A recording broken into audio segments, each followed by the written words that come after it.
tonight. Residents of Denare Beach return home to destruction and frustration in the wake of wildfires.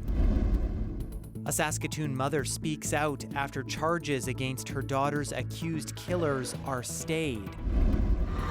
And some young sewers get a chance to create their very own ribbon skirts.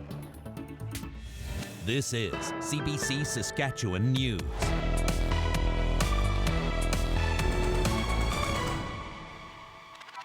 It is Wednesday, June 25th, and the CBC Saskatchewan News starts right now. I'm Ethan Williams. Thank you for joining us. Shock and devastation have begun to sink in for residents of Denare Beach. They finally returned home after a wildfire destroyed a significant part of their northern village earlier this month. And as Jeremy Warren reports, some of that shock is mixed with frustration about the province's response to the fire. I totally get this is a horrible, it's catastrophe, it's loss, but my lighthouse is still there. We got it as a wedding present. I loved that.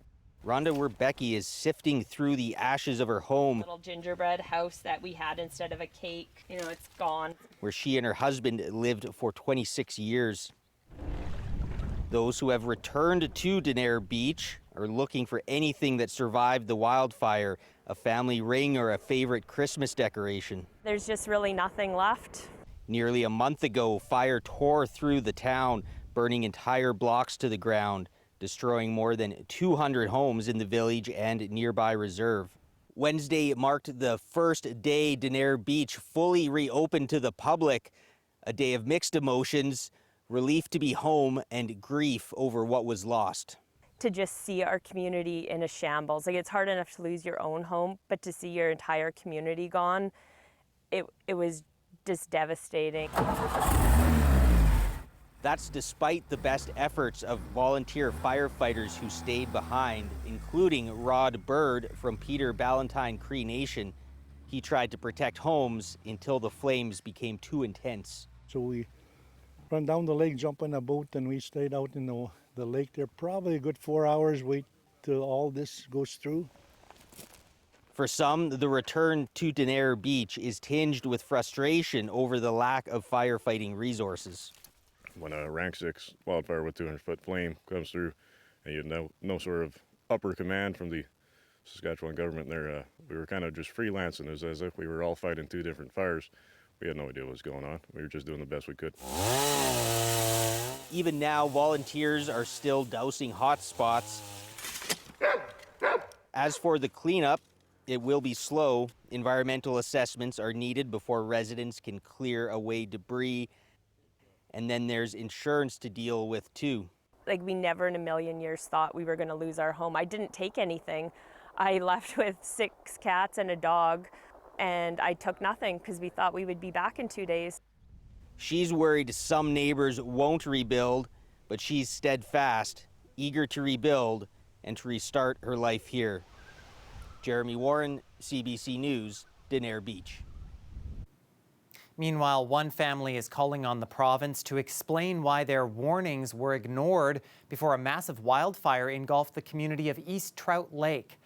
Doug and Nick Swiderski say their repeated warnings to officials about the approaching shoe fire fell on deaf ears, and days later the fire ripped through their community. The blaze destroyed their home, belongings, and the ashes of Doug's parents. We're in meetings. We were trying to raise concerns. We were told we were in no immediate danger, but we knew that the fire was fast approaching. We would have done anything to save it. We were more than willing to go in. I have fought fires up there before, so it's not like I haven't done it. And it just seems that nobody was really listening. I know it was brought forward, but they shut us down. The NDP says the province had half of its air tanker fleet grounded while communities like East Trout Lake burned. The Saskatchewan Public Safety Agency says it acknowledges the impact the fire had and says the fire received many levels of response, including air tankers. It says its recovery task team is committed to helping families and communities rebuild. The mother of a Saskatoon homicide victim wants answers. Melissa Duquette was killed in April of 2024.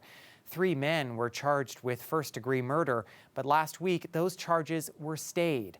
Dan Zakreski brings us the story. Crystal Duquette says she didn't think anything could be worse than the news she got about what happened in the basement of this bungalow. A Saskatoon police officer showed up at her door last year and told her that her 24-year-old daughter Melissa had been murdered, shot in this house in the Dundonald neighborhood. Fast forward a year to a phone call last Friday. It was a prosecutor telling Crystal that the first-degree murder charges against the 3 men accused of killing Melissa had been stayed. My world fell apart again. My daughter was murdered again. The Ministry of Justice has confirmed this news to CBC. Now, officials won't say exactly what happened, other than the case, quote, no longer met the prosecution standard. Crystal Duquette says she doesn't want to be the angry, bitter mom. I am. I'm angry. I'm hurt.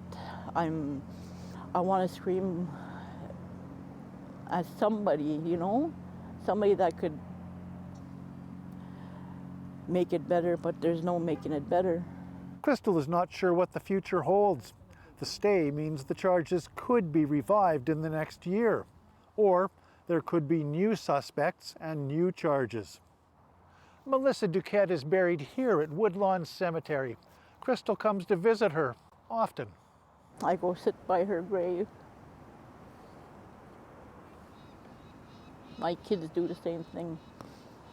They'll get a meal and they'll go spend an hour or two there with her. Oh, Mom, I sat with Melissa today. Dan Zakreski, CBC News, Saskatoon. The man who set a homeless woman on fire in Prince Albert in 2014 is going back to prison. Leslie Black was sentenced to 16 years for attempted murder in the bludgeoning, burning, and sexual assault of Marlene Bird. Bird lost much of her eyesight and had both legs amputated after the attack. Black was given statutory release earlier this year on the condition he live in a halfway house, not consume drugs or alcohol, and follow a treatment plan and psychological counseling. But the parole board says the 39-year-old violated his conditions by using drugs the morning he was released from prison. The board also said Black got involved with violence and drugs while behind bars, reportedly throwing objects at prison staff and having a handmade weapon on him. DHL and its union have reached a tentative agreement after workers spent more than 2 weeks on the picket line. More than 2,000 DHL employees represented by Unifor have been on strike since June 8th.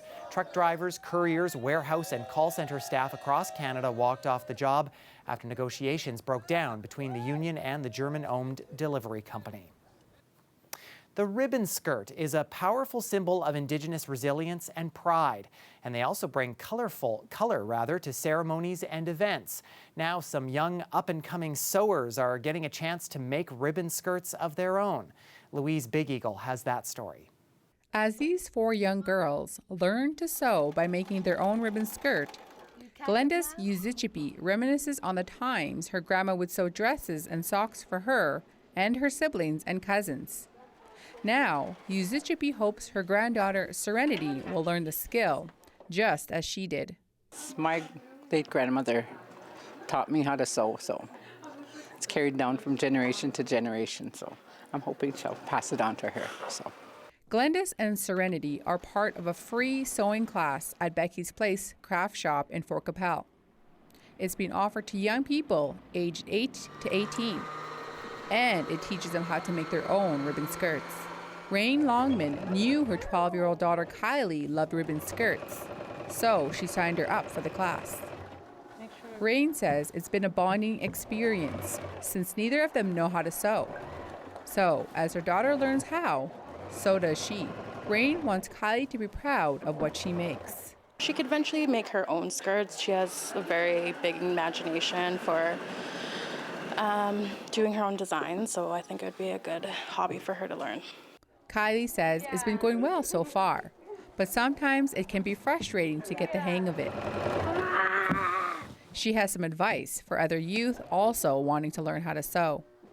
I think one of the rewards is definitely like having your ribbon skirt and knowing that you did it, and like you have to be really patient because like stuff happens while you're doing it. She says she would love to get her very own sewing machine one day, but for now, she'll wear her ribbon skirt she made to powwows this summer. Louise Beagle, CBC News, Fort Capel. Well, another option to get around the province is launching July 1st. Flixbus, which is headquartered in Germany, is bringing its buses to Saskatchewan with a new route. It'll connect riders to Regina, Saskatoon, and the Battlefords, and then go on to Calgary and Edmonton. The route is expected to run daily, 7 days a week.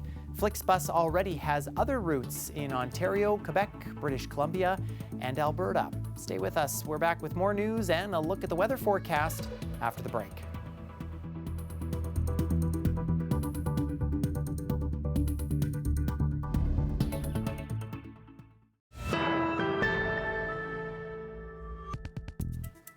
Welcome back. Leaders of NATO's member nations have agreed to increase their defense spending targets from 2% of GDP to 5% by 2035. Prime Minister Mark Carney says the spending hike is needed. If we want the world of tomorrow to be shaped by our values, Canada must be ready.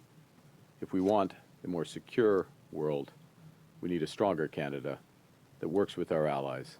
And today is a very important step to build both.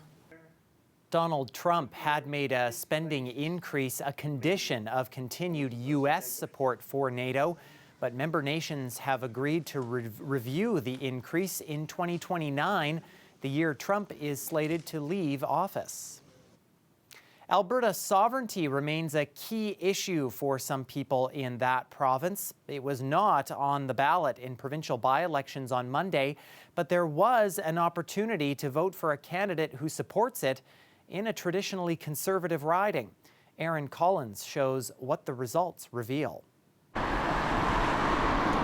Signs of support for Alberta independence easy to find in Didsbury.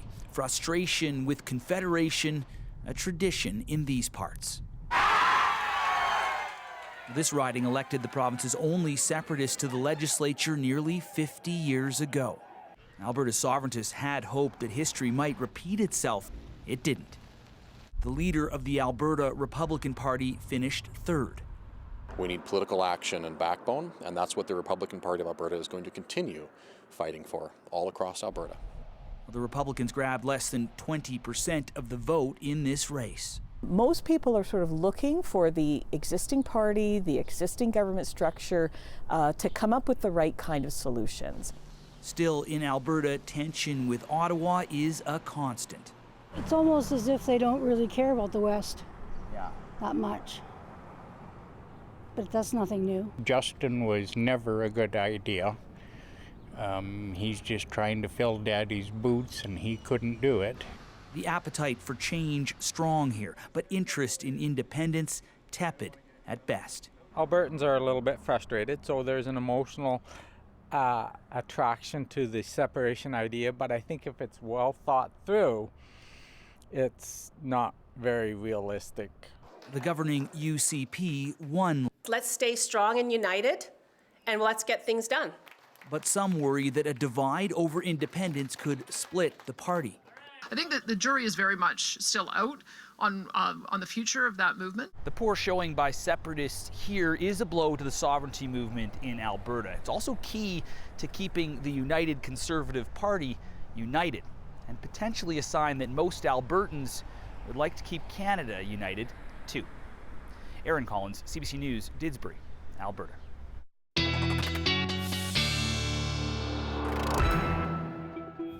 While weather specialist Helena Mahalik had all the good intentions of bringing us the forecast from outside of the Saskatoon studio, but Helena, the weather has other plans.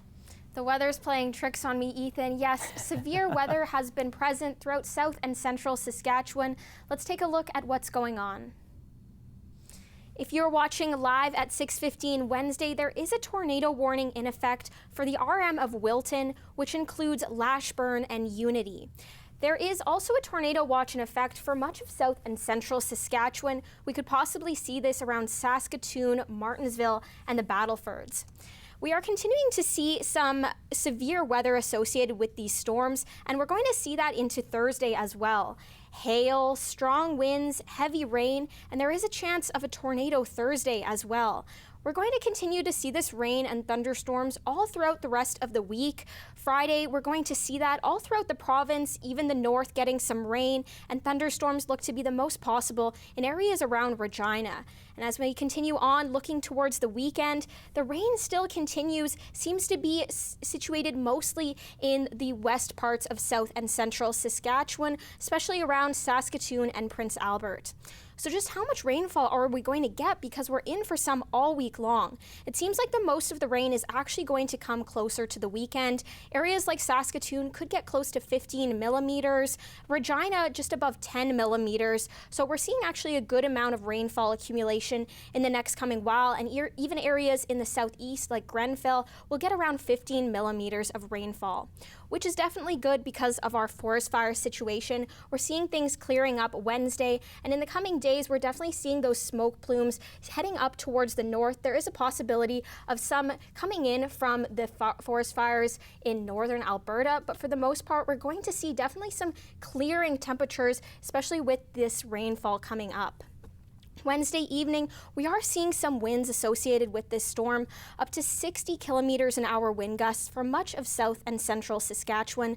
We're going to continue seeing a breezy week all throughout, especially in Regina Thursday morning, even close to 50 kilometers an hour wind gusts. And that's going to continue into the evening with these storms, but the winds could die down into the evening. And as we look to Friday, we're going to continue to see just a bit of a breeze. And temperatures Thursday or Wednesday were quite warm still, and we're going to continue feeling warm all throughout the week. Despite this chance of storms, the sun is still going to be out, Ethan, so we're going to see the sun, but also some intense rainfall.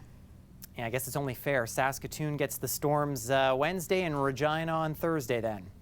We'll just keep trading back and forth. Exactly. Sounds good. Thanks, Helena. Thanks, Ethan. Well, the Saskatchewan Roughriders are ramping up their preparations to host the BC Lions at Mosaic Stadium Saturday night. But a notable absentee at Wednesday's practice was starting quarterback Trevor Harris. He was nowhere to be seen after tossing the ball around a bit on Tuesday. But backup QB Jake Mayer says he's ready to step up if needed. I think I'm still Jake Mayer, and I think I'm trying to be a better version of Jake Mayer than that's been in the past, but I think that's everybody. I think everybody would say that.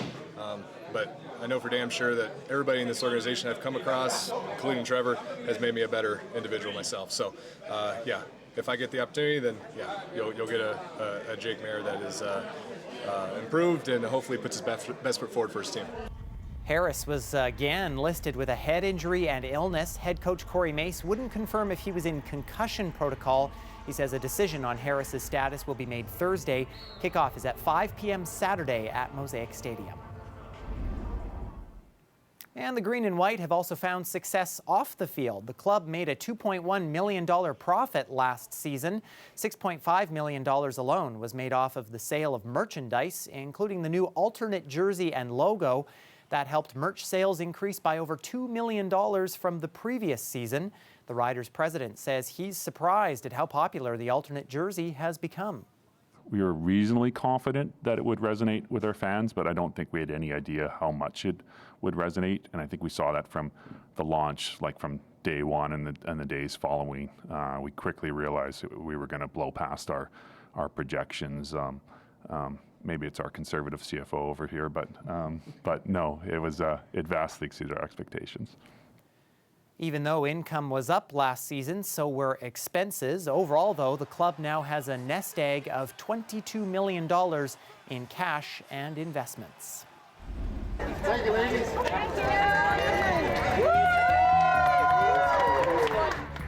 Well, it is back, and it is just as big and popular as usual. Regina's Big Book Sale is on until Saturday at the Highland Curling Club, with some people lining up as early as 6:30 Wednesday morning just to get in. And And there's lots to choose from, everything from books to magazines, games to puzzles, and even CDs and DVDs. If you're feeling a bit retro, all sales support the University of Regina's Lifelong Learning Centre. Stay with us. We have more news and a final look at the forecast after the break.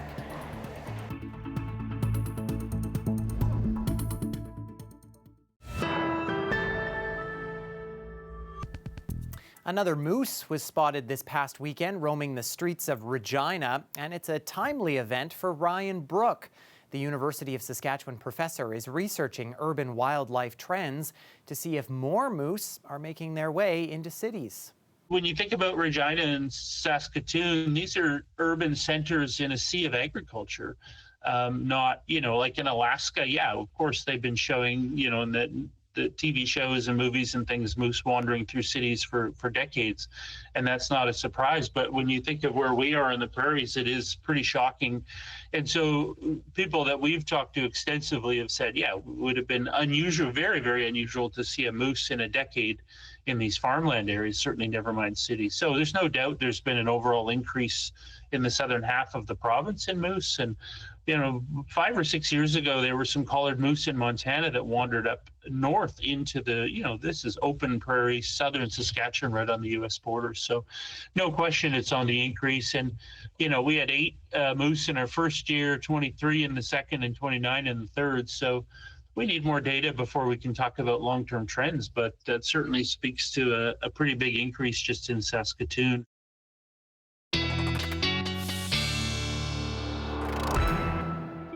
And Helena is back now to bring us up to speed on where we're seeing watches and warnings in the province. Yes, Ethan, we're continuing to see a tornado warning in effect for the RM of Wilton, which includes Lashburn and Unity. So if you see any funnel clouds developing in the area, take shelter immediately. Now let's take a look at the forecast for the city of Regina. We're going to continue to see that storm Thursday, but temperatures will still be quite warm, close to 30 degrees. Into the weekend, we're seeing that rainfall continue with the chance of thunderstorms, but the sun will still be out and we're still feeling quite warm other than Sunday where temperatures drop a little bit. Into the work week, we're seeing that sun come back out and temperatures feeling quite warm, especially in time for Canada Day.